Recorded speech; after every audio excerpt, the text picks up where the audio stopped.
नमस्कार दोस्तों, RRB ITI online classes में आपका एक बार फिर से स्वागत है। दोस्तों, आज अपने द्वितीय वर्ष जो थ्योरी है उसका अपने यानी फर्स्ट अध्याय दिष्ट धारा जनितर उसका सेकंड पार्ट्स यानी करेंगे। तो फर्स्ट भाग का जो वीडियो है वो मैंने बना दिया था, तो वो आपको हमारे डिस्क्रिप्शन यानी बॉक्स में आपको उसका लिंक मिल जाएगा और पहले वो वीडियो देखें तो ही आपके ये जो सेकंड भाग है ये समझ में आएगा, अन्यथा नहीं आएगा। तो ज़्यादा समय ना लेते हुए अपने टॉपिक पे आते हैं। तो आज का जो टॉपिक है वो है फ्लेमिंग का दायां हस्त नियम और यानी डीसी जनित्र की कार्य प्रणाली और विद्युत वाहक बल, इसकी जो समीकरण है उसके बारे में जानेंगे। तो सबसे पहले फ्लेमिंग का दायां हस्त नियम है। इस नियम के अकॉर्डिंग क्या सिस्टम होता है वो मैं आपको बताता हूँ। फ्लेमिंग का दायां हस्त नियम, फ्लेमिंग का दायां हस्त यानी नियम, ठीक है। अब इस नियम के अकॉर्डिंग देखते हैं क्या होता है। फ्लेमिंग नामक एक वैज्ञानिक था, उसने एक नियम बनाया था। उसने एक क्या है नियम बनाया था कि वो उसका नियम है वो दायां हस्त नियम कहलाया। कि जनरेटर के लिए तो यानी दाएं हाथ का जो नियम है वो लागू होता है और मोटर के लिए बाएं हाथ का नियम लागू होता है। तो मोटर का जब अपने चैप्टर करेंगे तो बाएं हाथ के बारे में बता दूंगा, और अभी जो है अपना दिष्ट धारा जनित्र चल रहा है तो अपने फ्लेमिंग के दाएं हाथ के नियम का ही अपने यानी अब इसके बारे में अपने जानेंगे। तो इसमें क्या है भी आपको पता है कि जब विद्युत चुंबकीय प्रेरण के सिद्धांत पर यानी किसी चुंबकीय क्षेत्र में गतिमान जो चालक है, चालक में पैदा होने वाला विद्युत वाहक बल है, उसकी दिशा याद करने के लिए उसने ये नियम बनाया था। यानी उसकी दिशा याद करने के लिए, विद्युत वाहक बल की दिशा याद करने के लिए यानी जो फ्लेमिंग नामक वैज्ञानिक था उसने इस नियम को बनाया था। वो उसका नियम फ्लेमिंग का दायां हस्त नियम कहलाया। अब इस नियम के अकॉर्डिंग ये था कि दाएं हाथ की प्रथम दो अंगुलियां तथा अंगूठे को परस्पर यानी समकोण बनाते हुए उसने इस प्रकार उसको फैलाया कि अंगूठा चालक की गति की दिशा, अंगूठा क्या है चालक की गति की दिशा, और पहली अंगुली है वो चुंबकीय यानी क्षेत्र की दिशा को यानी और दूसरी जो अंगुली है वो चालक में प्रेरित विद्युत वाहक बल की दिशा को यानी दर्शाता है, ठीक है।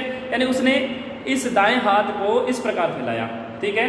तो ये क्या है, ये जो अंगूठा है ये इसको अपने थंब कहते हैं। क्या कहते हैं? थंब,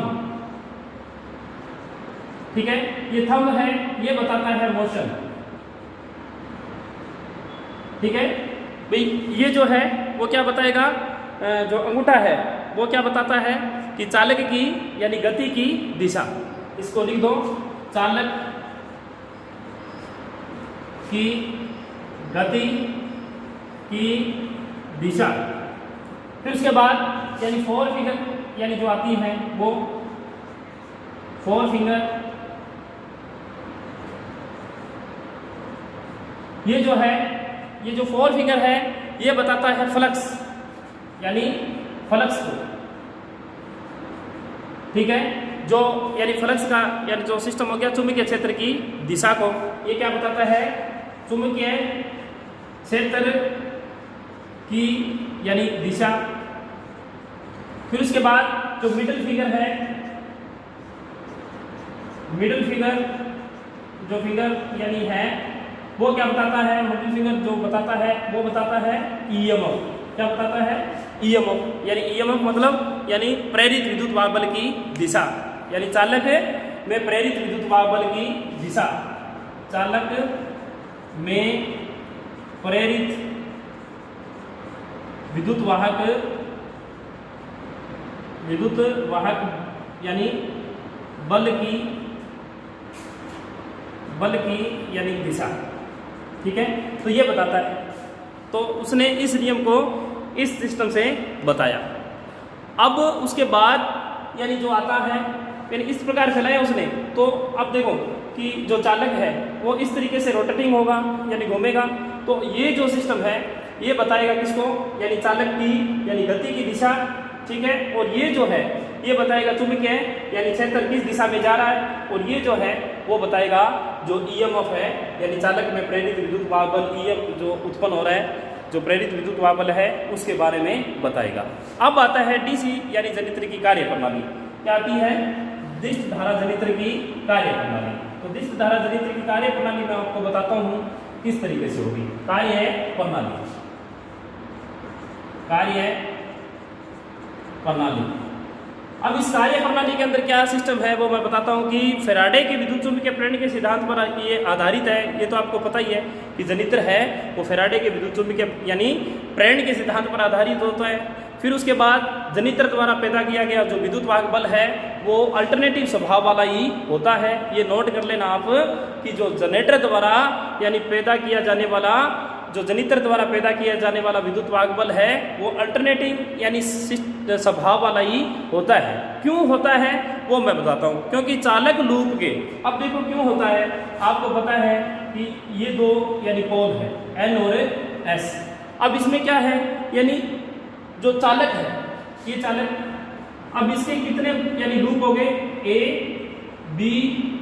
B C और यानी D। अब ये जो सिस्टम है मतलब पहले क्या है इस तरीके से है, फिर उसके बाद इस तरीके से, फिर इसके बाद इस, यानी ये मतलब एक बार, दो बार, तीन बार, चार बार यानी ये सिस्टम ऐसे बदलता है। भाई इस तरीके से क्या है ये बदलेगा।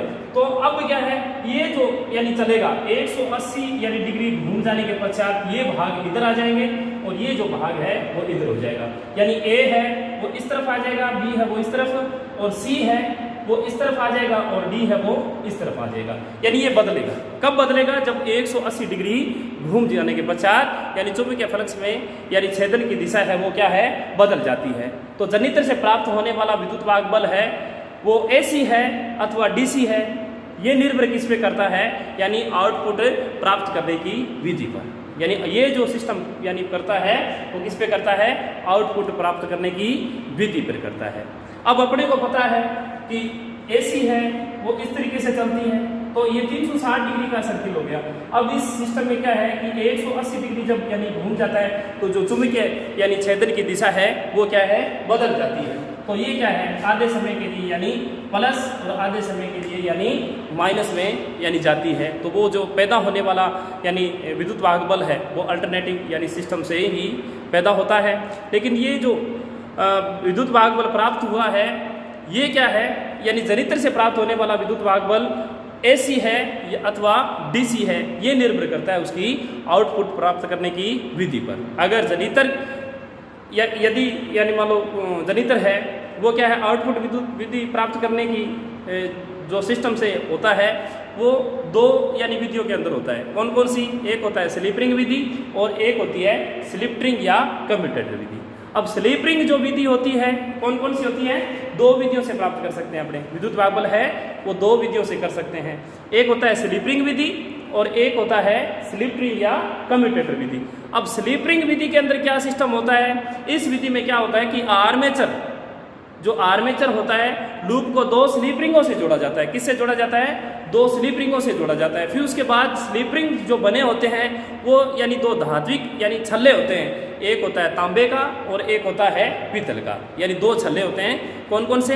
एक पीतल का और एक तांबे का, जो आर्मेचर शाफ्ट पर यानी अचालक पदार्थ की सहायता से स्थापित कर दिए जाते हैं। आर्मेचर होता है उसके साथ क्या है जो शाफ्ट लगी होती है उसके साथ यानी आर्मेचर हो गया, और आर्मेचर को क्या है अचालक की सहायता से यानी उसके साथ यानी इनको स्थापित कर दिया जाता है। और प्रत्येक जो स्लिप रिंग है वो एक कार्बन परत के संपर्क में रहती है। अब वो उसका यानी जो सिस्टम है वो क्या है एक मतलब कार्बन परत के क्या है संपर्क में रहता है। जब अब इसमें क्या होता है सिस्टम ये होता है कि जब लूप खंड है वो क्या है मैंने आपको बताया था कार्य प्रणाली जो सिस्टम होता है इस सिस्टम के अंदर यही आ जाता है कि जब यानी 180 डिग्री जब घूमता है मतलब 180 डिग्री यानी घूमता है तो लूप खंड क्या है बदल जाते हैं। अब क्या है कि अगर ये लूप खंड एन की तरफ होते हैं, यानी जब लूप खंड ए बी यानी दक्षिणी वर्त किस दिशा में, दक्षिणावर्त यानी क्लॉकवाइज यानी दिशा में अगर गति करते हैं और उत्तरी यानी ध्रुव के समीप रहते हैं तो फ्लेमिंग के नियम के अनुसार उसमें प्लस विद्युत भागबल पैदा हो जाता है। फिर उसके बाद जब दक्षिणी ध्रुव के समीप रहने पर उसमें माइनस विद्युत भागबल पैदा हो जाता है, यानी अगर ये इस तरफ रहता है तो प्लस, अगर ये इस तरफ रहता है तो माइनस, यानी प्लस माइनस 2 यानी जो सिस्टम है वो अपने को मिल जाते हैं। तो इस सिस्टम से क्या है कि ये मतलब एक जो एसी की वेव चलती है उसी तरीके से यानी ये चलता है सिस्टम। तो इससे जो अपने को प्राप्त होता है वो आधे समय के लिए क्या है, यानी जो आधे समय के लिए क्या है प्लस और आधे समय के लिए क्या है माइनस। तो स्लीपरिंग से जो अपने को विद्युत भागबल प्राप्त होता है वो प्रत्यावर्ती यानी अल्टरनेटिंग यानी सिस्टम से यानी प्राप्त होता है अपने को। अब कम्यूटेटर का जो सिस्टम है तो कम्यूटेटर के अंदर जो प्राप्त होने वाला जो विद्युत भागबल होता है वो यानी दिष्ट धारा यानी डीसी यानी सिस्टम से अपने को प्राप्त होता है। फिर उसके बाद आता है इसकी विद्युत भागबल समीकरण। अब आती है विद्युत भागबल समीकरण। अब जब विद्युत भागबल समीकरण है उसको अपने यानी याद करते हैं, विद्युत वाहक बल समीकरण, विद्युत भागबल समीकरण। अब इसमें अपने याद करेंगे तो E बराबर यानी phi into Z into N बटा 60 इंटू पी बटा यानी ए होता है। अब E का आपको पता ही है, यानी विद्युत भागबल समीकरण याद करने का जो सिस्टम है वो कौन सा है। विद्युत भागबल समीकरण याद करने का जो सिस्टम है वो क्या है कि किसी जनित्र द्वारा विद्युत भागबल यानी जो प्राप्त करने गणना करने के लिए अपने क्या है इस सूत्र का उपयोग करते हैं। तो E होता है जनित्र द्वारा यानी पैदा किया गया विद्युत भागबल वोल्ट में, और फाई होता है, इसको फाई कहते हैं। तो इसका यानी सिस्टम होता है कि प्रति पोल चुंबकीय फ्लक्स वेबर के अंदर, और जेड का जो यानी मतलब होता है वो होता है आर्मेचर चालकों की संख्या, और एन है उसका सिस्टम होता है आर्मेचर यानी घूर्णन गति जो आरपीएम में होती है। किस में होती है?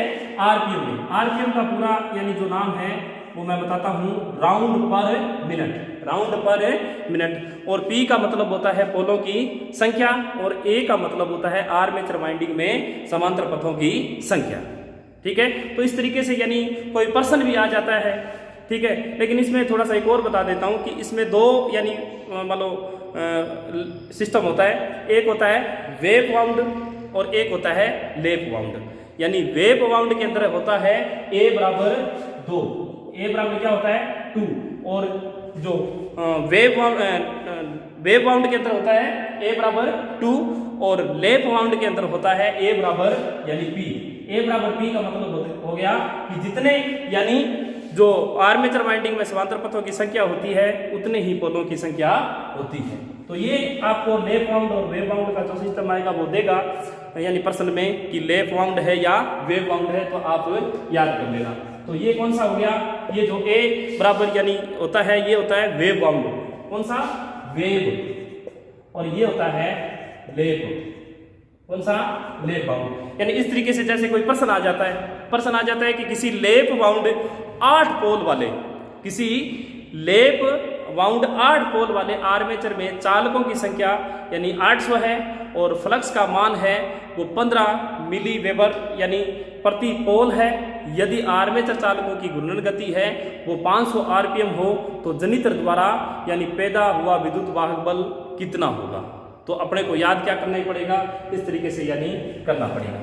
ये सूत्र लगाएंगे तो जैसे उसने क्या क्या चीज दे दिया, मतलब P बराबर पोलों की संख्या कितनी दे दी, यानी पोलों की संख्या दे दी 8। फिर उसके बाद यानी समांतर पथों की संख्या है वो कितनी होती है, वो अपने को पता है समांतर पथों में A बराबर यानी P होता है, तो 8 पोल है तो 8 ये हो गए।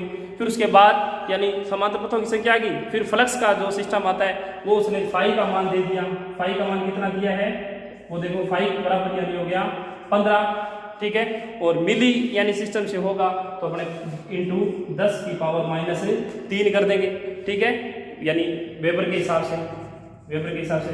फिर उसके बाद यानी जो एन है यानी घूर्णन गति है वो दे दी इसने, एन का यानी दे दिया कितना, एन दे दिया 500 आरपीएम है ना, तो 500 आरपीएम यानी अगर यानी आरपीएम का मतलब होता है राउंड पर मिनट के हिसाब से। फिर उसके बाद चालकों की जो संख्या है जेड उसको दे दिया कितना यानी 800, और फिर उसके बाद अपने क्या है इसका सूत्र लगा देंगे, ये सूत्र लगाएंगे तो इस तरीके से आ जाएगा ये 1500 इंटू 15 इंटू 10⁻³ इंटू कितना हो जाएगा यानी 500 इंटू 800, 500 इंटू यानी 800 बटा में कितना आएगा 60 इंटू में कितना यानी 8/8 यानी 8/8, तो इससे ये कट जाएगा 10 से 10 यानी इस तरीके से अगर अपने काटेंगे इनको तो यानी ये आ जाएगा 100 वोल्ट, कितना 100 वोल्ट आ जाएगा। तो इस तरीके से आप इनको याद कर सकते हो। तो आज के लिए बस इतना ही। अगले नेक्स्ट अपने सिस्टम से करेंगे डीसी जनित्र का वर्गीकरण। अगला जो यानी सिस्टम होगा, अगला जो वीडियो होगा उसमें आपको मैं यानी डीसी जनित्र का वर्गीकरण करवाऊंगा। जो वर्गीकरण है वो दो प्रमुख आधारों पे यानी किया जाता है। कौन कौन सा, एक प्राइम मूवर के आधार पर और एक उत्तेजना प्रणाली के आधार पर। तो कल फिर मिलेंगे, तब तक के लिए नमस्कार, जय हिंद, जय भारत। घर में रहें, सुरक्षित रहें और लॉकडाउन की पालना करें। धन्यवाद।